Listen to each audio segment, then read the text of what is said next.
Hello students, आज की इस क्लास में हम देखेंगे lesson 7 things around us.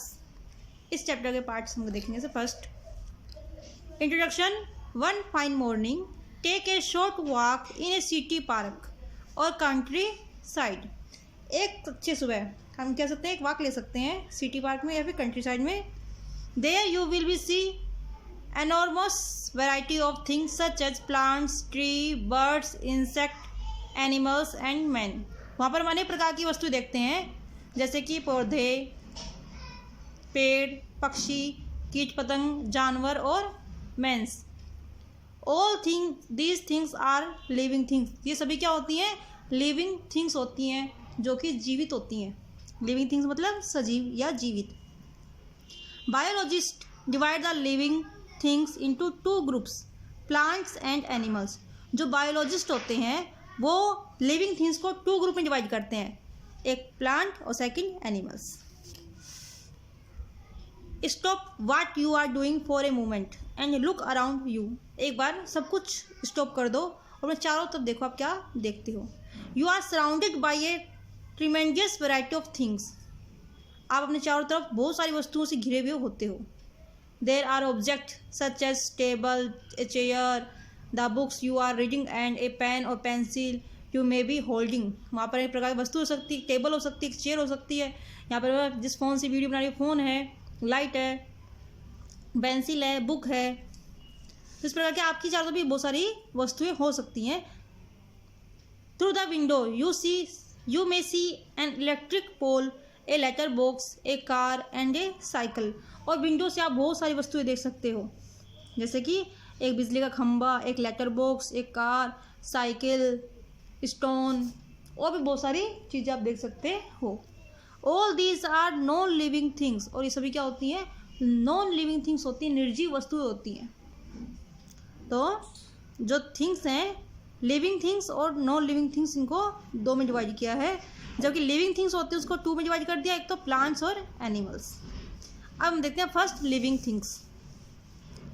Characteristic of living things. जो लिविंग थिंग के गुण हैं वो देखते हैं हम यहाँ पे। तो फर्स्ट हम लिविंग थिंग के कैरेक्टरिस्टिक लेते हैं और सेकंड पार्ट में हम characteristic of non living things के स्टडी करेंगे। तो फर्स्ट है living things. Animals vary from the tiny one called amoeba. जो एनिमल्स होते हैं वो भिन्न भिन्न होते हैं। सबसे छोटा होता है, कौन होता है इसमें? Tiny one. एक है amoeba. Which can be seen clearly under a microscope. जो कि एक माइक्रोस्कोप की सहायता से इसको हम साफ देख सकते हैं, क्लियर देख सकते हैं। To the huge blue whale. एक छोटे से अमीबा से लेकर एक तो बड़ी ब्लू व्हेल तक। एक अमीबा है जिसको हम इस अमीबा को हम एक माइक्रोस्कोप से देख सकते हैं। एक बड़ी ब्लू व्हेल है जिसकी लेंथ है 30 मीटर और उसकी वेट है 153 टन। मतलब जो एनिमल्स होते हैं वो कितने, देखो कितना डिफरेंस है। एक एनिमल अमीबा है जिसको हम माइक्रोस्कोप से देख पाते हैं, और एक ब्लू व्हेल है जिसकी लेंथ होती है 30। Plants are most successful organism on the earth. जो प्लांट है वो अर्थ पर सबसे सक्सेसफुल ऑर्गेनिज्म है। They are entirely self sufficient and in this way are far superior to animals which have to eat plants और other animals. यहाँ पर जो प्लांट्स होते हैं वो पूरी तरह अपने आप पर निर्भर रहते हैं और बहुत ही सुपीरियर होते हैं एनिमल्स की तुलना में, क्योंकि वो जो एनिमल्स होते हैं वो क्या खाते हैं? प्लांट्स खाते हैं और दूसरे एनिमल्स को खाते हैं। एनिमल्स तो, लेकिन जो प्लांट होते हैं वो क्या बोलते हैं? एंटायरली सेल्फ सफिशिएंट होते हैं।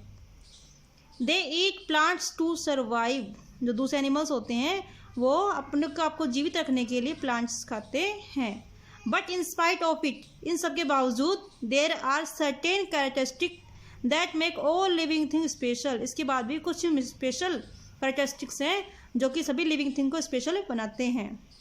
That is which distinguish even the small organism from A lifeless object. यहाँ पर जो डिफरेंस है वो क्या है? एक स्मॉल ऑर्गेनिज्म को एक लाइफलेस निर्जीव वस्तु से अलग बनाते हैं। All living things have a cellular structure and adaptation. जो सभी लिविंग थिंग्स होते हैं उसमें क्या सेलुलर स्ट्रक्चर होती है, सेलुलर स्ट्रक्चर पाई जाती है। और अडेप्ट टू देयर एनवायरनमेंट। जो सभी लिविंग थिंग्स होती हैं उसके अंदर क्या होता है? अपने एनवायरनमेंट को अडेप्ट करते हैं और उनमें सेलुलर स्ट्रक्चर पाई जाती है। Living things are able to move, जो भी लिविंग थिंग्स हैं, जितने भी सजीव हैं, वो क्या कर सकते हैं, मूव कर सकते हैं, घूम फिर सकते हैं, ग्रो वृद्धि कर सकते हैं, अपनी साइज को इंक्रीज कर सकते हैं, रिप्रोड्यूस अपने समान संतति पैदा कर सकते हैं, रेस्पॉन्ड टू ए स्टिमुलस कोई उद्दीपन के प्रति संवेदना प्रदर्शित करते हैं, परफॉर्म सर्टेन केमिकल एक्टिविटीज़ और कुछ केमिकल के प्रति एक्टिविटीज़ करते हैं, एक्सेट्रा इत्यादि। जो भी लिविंग थिंग्स हैं वो घूम फिर सकते हैं, ग्रो कर सकते हैं, रिप्रोड्यूस कर सकते हैं, रिप्रोड्यूस मतलब जनन या फिर अपने समान संतति पैदा करना, उसको स्टिमुलस कर सकते हैं और इस केमिकल जो एक्टिविटी होती है उनके प्रति रिएक्शन करते हैं। We shall read now about these characteristics, अब हम स्टेप बाय स्टेप इन सब कैरेक्टरिस्टिक्स को स्टडी करेंगे। तो फर्स्ट है मूवमेंट। फर्स्ट क्या है, मूवमेंट। तो देखते हैं मूवमेंट में, animals must be able to move in order to find food and shelter. Animals होते हैं वो क्या करते हैं, अपने भोजन और आवास की खोज में एक स्थान से दूसरे स्थान पर घूमते रहते हैं। In times of danger swift movement can be the difference between safety and death. जो डेंजर का समय होता है उसमें जब मूवमेंट करते हैं तो शिफ्ट करते हैं, B the difference between safety और डेथ। तो in time of danger, danger के समय में shift movement can be the difference between safety and death. जो इसमें मूवमेंट होता है उसमें क्या हो सकता है, क्या सेफ्टी हो सकती है या फिर उसकी डेथ हो सकती है। अगर उन्होंने मूवमेंट सही टाइम पे सही किया तो उनको सेफ्टी मिल सकती है और अदरवाइज डेथ। तो इनमें डिफरेंस करती है शिफ्ट मूवमेंट। ऑफ कोर्स वास्तव में animals move in many ways, animals होते हैं और कई प्रकार से मूव कर सकते हैं। फिन्स एनेबल फिश, जो फिश होती है, फिश में फिन्स पाए जाते हैं, उनके पंख होते हैं उनको, सच एज सैल्मोन, जैसे कि salmon, to swim hundreds of kilometer in search of a place to mate. वो अपने 100 किलोमीटर को अपने मेट की खोज के लिए 100 किलोमीटर वो चल सकती हैं फिन्स की सहायता से। The kangaroos use it entire body as a giant pogo, जो कंगारू अपनी पूरी बॉडी को एक जाइंट पोगो के रूप में यूज करता है। Stick to bounce along the Australian plains looking for scare patches of grass upon which to graze. Most plant do not move in the same way as animal do, अधिकांश जो plant होते हैं उसी प्रकार से move नहीं कर सकते जिस प्रकार से एनिमल्स करते हैं। जो कंगारू होते हैं अपने पूरी बॉडी को एक जाइंट पोगो के रूप में यूज करते हैं। वो अपने बॉडी के क्या करते हैं, बाउंस करते हैं ऑस्ट्रेलिया के प्लेन के ऊपर। वो क्या करते हैं, looking for square patches of grass, वो उस ग्रास के ऊपर पैचेस को देखते हैं और जिसको वो खाते हैं। आगे जो अधिकांश प्लांट होते हैं वो एनिमल्स की तरफ मूव नहीं कर सकते। Only parts of plant move, केवल प्लांट के जो पार्ट्स होते हैं वो मूव कर सकते हैं। जब हम देखते हैं उसकी ब्रांचेज होती है, उसकी लीव्स होती है, वो मूवमेंट कर सकती है, पूरा प्लांट नहीं मूव कर सकता। The stem of the common house plant pothos bend towards the sunlight coming through window. जो स्टेम होता है हाउस प्लांट जैसे पोथो है, इसका जो स्टेम होता है वो किस तरफ झुक जाता है, जब सनलाइट आती है उस तरफ वो उसकी तरफ वो झुक जाता है। Its leaves turn to catch the sun rays, इसकी जो लीव्स होती हैं वो क्या करती हैं, जहाँ पर सन की रेज आती हैं उसको कैच करने के लिए उस तरफ मुड़ जाती हैं। आगे हम देखते हैं ग्रोथ एंड डेवलपमेंट, कि जो लिविंग थिंग है वो किस प्रकार से ग्रोथ करती हैं, डेवलपमेंट करती हैं। तो इसमें देखते हैं standing under a giant oak tree, एक जाइंट जो ओक ट्री उसके नीचे खड़े हो जाते हैं। You might wonder at the fact that it grew from a tiny acorn fruit oak. आपको पता चलेगा कि छोटे से टीनी जो एक्रोन है उसका फ्रूट है, उस ओक से इतना बड़ा ओक प्लांट बना है।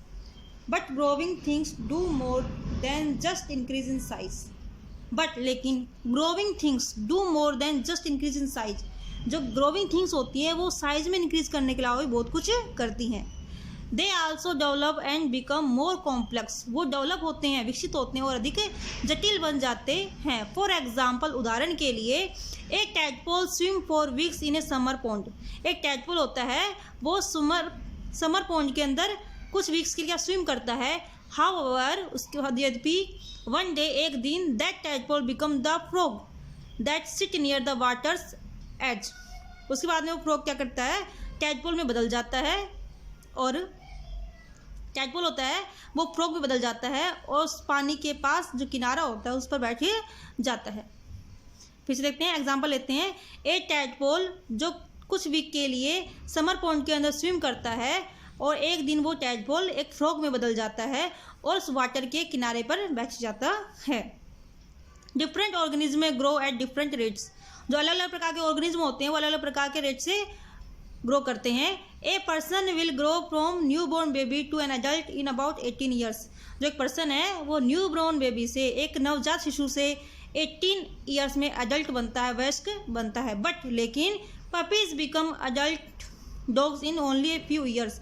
जबकि जो पपीज होते हैं वो एडल्ट डॉग केवल कुछ ईयर्स में बन जाते हैं। एंड और a lima bean seed become a bean plant in just a few weeks. और जो लीमा बीन्स होते हैं उस सीड से जो बीन्स प्लांट बनते हैं वो कुछ ही वीक्स में बन जाते हैं। Some living things such as certain insect can change from an egg to an adult within a few days. और कुछ इंसेक्ट जो कि एग से एडल्ट में कुछ दिनों में ही बदले जाते हैं। आगे देखते हैं, लाइफ स्पान, जीवन चक्र। One of the important characteristic of living things is life span. जो जीवन अवधि है, जीवन चक्र है, वो उसका सबसे इम्पोर्टेंट कैरेक्टरिस्टिक है लिविंग थिंग्स का। और the maximum length of time a particular organism can be expected to live. Life span क्या होता है, मैक्सिमम लेंथ ऑफ टाइम।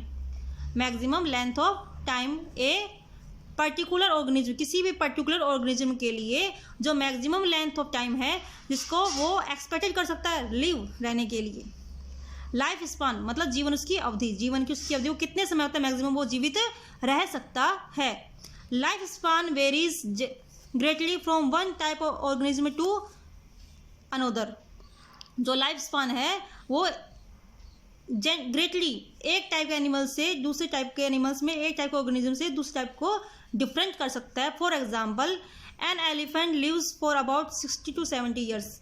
जैसे कि एक एलिफेंट होता है वो 60 से 70 ईयर्स जीवित रहता है। आगे हम देखते हैं इसमें, a bristlecone tree may live to be 5500 years old, sorry 5500 years old. जो ब्रिस्टल कॉर्न ट्री होता है वो 5500 ईयर्स ओल्ड तक जीवित रह सकता है। तो उनके दोनों का लाइफ स्पैन क्या है, अलग अलग है।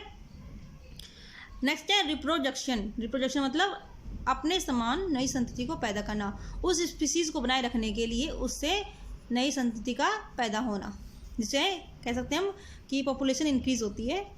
An organism become extinct when it no longer produce. जो एक ऑर्गेनिज्म है वो क्या कर सकता है, संकट में आ सकता है व्हेन, जब लंबे समय तक वो प्रोड्यूस ना करे other organism of the same kind. वो अपने समान दूसरे एनिमल्स को, दूसरे ऑर्गेनिज्म को प्रोड्यूस नहीं करे तो उसका ऑर्गेनिज्म वो संकट की स्थिति में आ सकता है, क्योंकि अगर वो ख़त्म हो जाता है तो उसकी स्पीसीज भी ख़त्म हो जाती है। इन अदर वर्ड्स, दूसरे शब्दों में, all living things of A given kind would become extinct if they did not reproduce.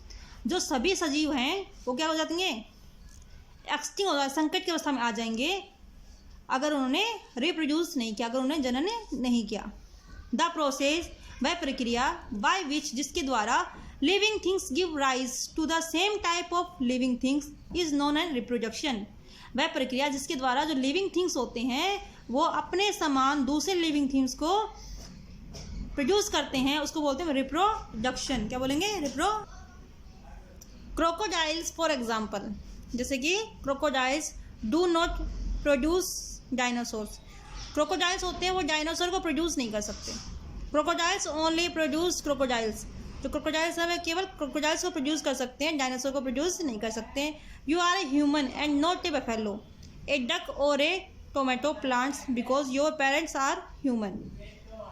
You are a human and not a buffalo.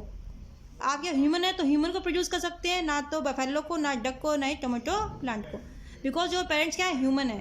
N easy way to remember this is like produce like. इसका मतलब क्या होता है, easy way में याद कर सकते हैं कि समान समान को प्रोड्यूस करता है. जो समान होता है वो समान को प्रोड्यूस करता है. नेक्स्ट है responsiveness. Responsiveness. When the alarm clock ring in the morning you wake up. जब मॉर्निंग में अलार्म क्लॉक बजती है आप उठते हो, जगते हो. द स्मेल ऑफ टोस्ट, मतलब अलार्म क्लॉक जब रिंग करती है तब हम उठते हैं. रेस्पॉन्स किया हमने, जब अलार्म क्लॉक रिंग की तो हमने रेस्पॉन्स किया, हम उठ गए. द स्मेल ऑफ टोस्ट, जो टोस्ट की स्मेल है, जो टोस्ट की स्मेल है. The smell of toast and eggs make your mouth water as you hurry to breakfast. जब आप ब्रेकफास्ट के लिए भूखे होते हो उस समय आपका जो टोस्ट की स्मेल होती है और एग्स होते हैं वो आपके मुंह में पानी ले आते हैं, या फिर आपका पसंदीदा जो भी फूड होता है वो आपके मुंह में पानी लेके आता है. तो इससे क्या हुआ, एक जो हमें ब्रेकफास्ट की उसकी स्मेल थी उसके रिवर्स में मैंने क्या किया, उसके रिवर्स में मैंने रेस्पॉन्स किया कि हमारे मुंह में पानी आ गया. In just a matter of several hours you have reacted to many signals in your surrounding. इसी प्रकार से आपके चारों तरफ अनेक प्रकार के जो भी सिंगल्स होते हैं उसके प्रति आप रिएक्टेड करते हो. Scientist call each of this signal to which an organism react a stimulus. जो साइंटिस्ट होते हैं इस प्रकार के सिंगल्स क्या बोलते हैं, जिसके प्रति कोई भी ऑर्गेनिज्म रिएक्ट करता है उसको बोलते हैं स्टिमुलस. क्या बोलते हैं उसको, स्टिमुलस, मतलब उद्दीपन. ए stimulus is any change in the environment और सराउंडिंग. जो स्टिमुलस होता है वो कोई भी चेंज कर सकता है अपने सराउंडिंग में, अपने एनवायरनमेंट में.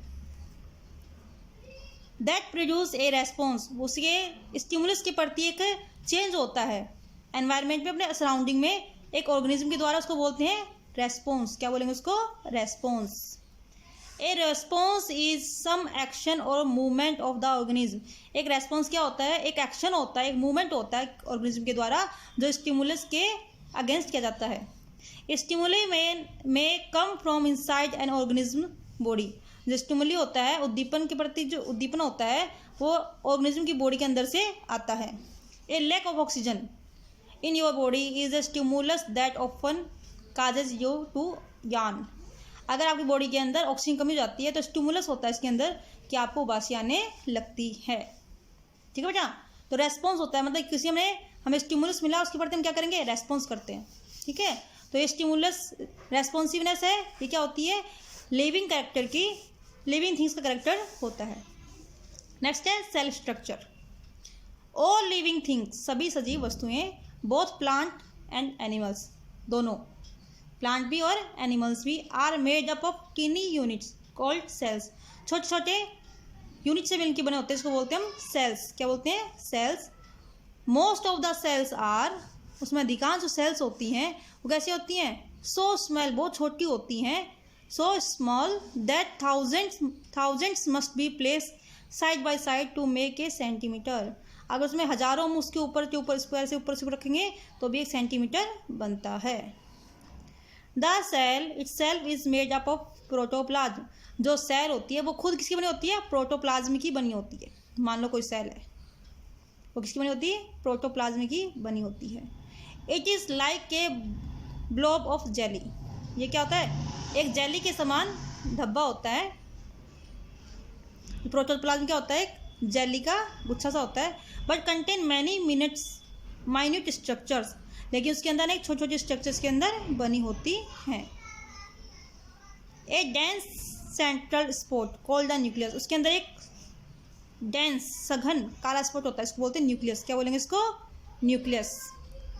ए dense central spot called the nucleus is the most important of them. उसके अंदर सबसे इंपॉर्टेंट क्या होता है, एक न्यूक्लियस होता है. किसी भी सेल्स के अंदर एक डेंस स्ट्रक्चर मिलता है, इसको बोलते हैं nucleus. It's act as the brain of the cell. यह सेल के ब्रेन के रूप में कार्य करता है. इसके बाद में all the protoplasm outside the nucleus. Nucleus, ये न्यूक्लियस है, इसके बाहर का जो भी प्रोटोप्लाज्म उसको हम बोलते हैं साइटोप्लाज्म। मतलब पूरा प्रोटोप्लाज्म, ये पूरी सेल है, ये प्रोटोप्लाज्म से मिलकर बनी होती है, और न्यूक्लियस के बाहर जितना भी प्रोटोप्लाज्म है उसको बोलते हैं हम cytoplasm. Chloroplast are large irregular shaped structure floating in the cytoplasm. जैसे यहाँ पर आपको दे रखी है एक स्ट्रक्चर दे रखी है यहाँ पर क्लोरोप्लास्ट की। ये क्या होती है, एक सेल के अंदर बड़ी इरेगुलर शेप की स्ट्रक्चर है जो कि साइटोप्लाज्म के अंदर फ्लोटिंग करती रहती है, तैरती रहती है। They are green and contain a green pigment called chlorophyll. ये क्या होता है, ग्रीन कलर की होती है, उसके अंदर ग्रीन कलर का पिगमेंट होता है जिसको बोलते हैं chlorophyll. Chlorophyll capture the sunlight. जो क्लोरोफिल होता है वो सनलाइट को कैप्चर करता है। जो क्लोरोप्लास्ट है capture the energy of sunlight, वो सनलाइट की एनर्जी को कैप्चर करता है। And uses it to make food for the plant cell, और इसका उपयोग वो प्लांट सेल के फूड बनाने के लिए करता है। Chloroplast are formed only in plant cells. जो क्लोरोप्लास्ट होती है वो केवल प्लांट सेल के अंदर पाए जाते हैं। नेक्स्ट है अडैप्टेशन, जो हमारा इसका आज का लास्ट टॉपिक है अडैप्टेशन। बेटा इसको आता है वो आगे इसके आगे चलते रहो, जिनको नहीं आता वो ध्यान से पढ़ें। वी नो दैट, हम जानते हैं कि the trunk is the special feature of all elephant. हम जानते हैं जो ट्रंक होती है, जो ट्रंक मतलब सूंड होती है, वो स्पेशल फीचर है सभी एलिफेंट का। सभी एलिफेंट के जो सूंड होती है वो पाई जाती है, ट्रंक पाई जाती है। The elephant trunk is powerful enough to tear large branches from trees. जो एलिफेंट की जो ट्रंक होती है वो इतनी पावरफुल होती है कि वो पेड़ की जो बड़े बड़े ब्रांचेज उसको अलग कर सकती हैं। यद्यपि it is delicate enough to pick up a single nut through by a child in a zoo. जबकि ये इतनी भी डेलिकेट होती, नाजुक होती है कि वो एक सिंगल पीनट को उठा सकती है जो कि जू के अंदर एक बच्चे के द्वारा उसको फेंका गया होता है। Birds have light and hollow bones. जो बर्ड्स होती हैं उनके लाइट, हल्की और होलो बोन्स होती हैं, खोखली हड्डियाँ होती हैं। जो बर्ड्स होती हैं उनके जो बोन्स होती है, हड्डियाँ होती हैं, लाइट होती है, होलो होती हैं, खोखली होती है और हल्की होती हैं।